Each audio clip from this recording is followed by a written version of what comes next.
પાણીનો નિકાલ નથી કરતા અને પાણી કાયમ ચોમાસામાં ભરી જાય છે અને આજુબાજુવાળાને બચારા ઊંચા મકાન હોય એમને અહીંયા અમારે જમવા જવું પડે છે અને પાણી ભરી જાય બધી જગ્યાએ. એટલે આનો હવે કંઈ નિકાલ સાહેબ લાવો તો એનું સારું કહેવાય. એટલે કાયમ અમે ભાજપ પ્રત્યે પ્રિય છીએ. કોઈ બી અમે બીજાને કોઈને અમે મુખ્ય પાર્ટીમાં કાયમ માટે ભાજપવાળાને અહીંયા કેવી કે તમે આવવાની જરૂર જ નથી. પણ અમારી કોઈ બી રજૂઆત આટલા વર્ષમાં 15 વર્ષથી કાયમ ચોમાસામાં આ તકલીફ ઊભી રહે એટલે રજૂ કરવી છે. હજુ આ 1-1.5 ઇંચ વરસાદમાં આવું જો તકલીફ પડતી હોય તો 3-4 ઇંચ વરસાદ થાય તો અમારે ક્યાં રહેવા જવું?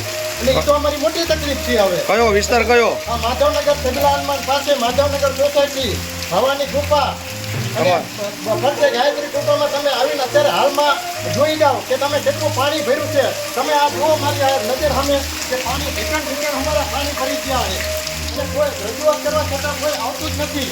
હજુ એની કોઈ સભ્યને કોઈ હજુ રજૂઆત કરી કોઈ આવ્યું નથી. જો 1 ઇંચ 1.5 ઇંચમાં જો આવું થતું હોય તો 3 ઇંચ વરસાદ થાય તો અમારે ક્યાં રહેવા જવાનું?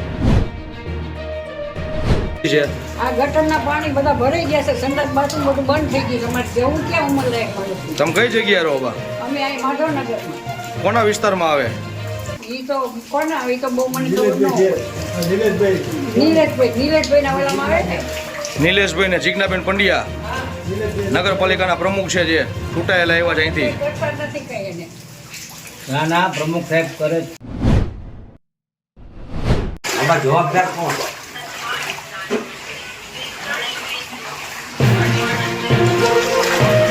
તો તાત્કાલિક કામમાં પગલાં લેવા મારી ખબર આપી ગઈ.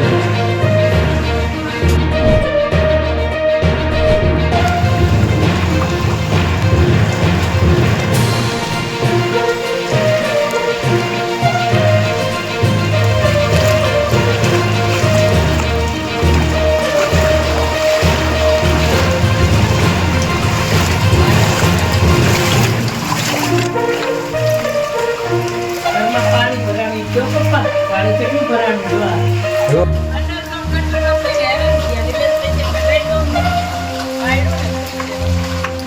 ના નથી રહેવાનું.